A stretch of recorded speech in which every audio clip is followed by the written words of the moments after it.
Hi, I'm Chris with Double Ott. Today we're going to install our tinted polycarbonate roof on our 2018 Polaris RS1. When you get your roof, the first thing you want to do when you unpackage it is just make sure all your hardware is there.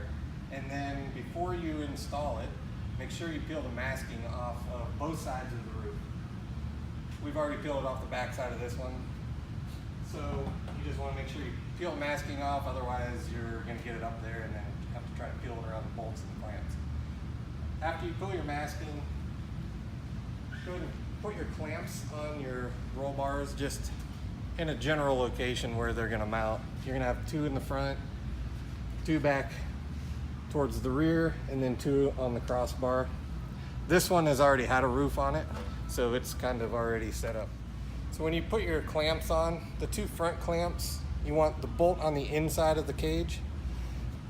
These clamps, your bolt needs to be on the outside. And then these 2 rear clamps across the crossbar, the bolt needs to be on the back side of those. This is just an extra wire here from our SSV Works stereo system that we installed in this machine. On the factory roll cage, there's cross braces right here that already have holes drilled in them. So what you're going to do is just line up your roof hole with that.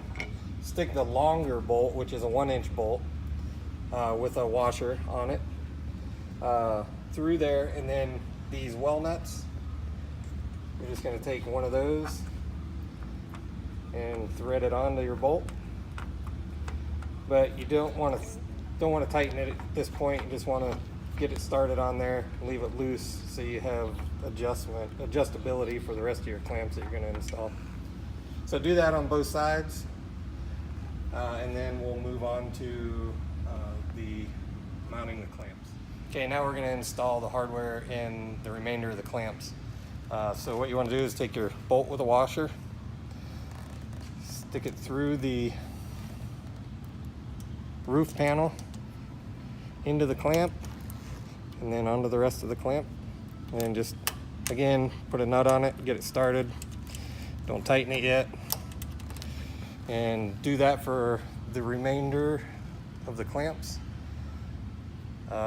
Once you get them all bolted in, then you can set your adjustment on the roof. If you have a gap in the back, it's most likely because this plastic stock roof needs to be adjusted. We found that doing this, they're all adjusted differently. So what you would want to do is loosen up the 2 bolts on the top in the hard plastic roof, and then on the inside here there's 2 more bolts. So if you loosen those 4 bolts up, you have a little bit of adjustability there for this piece. So mount your roof, adjust this one, and then tighten everything down. Should be good.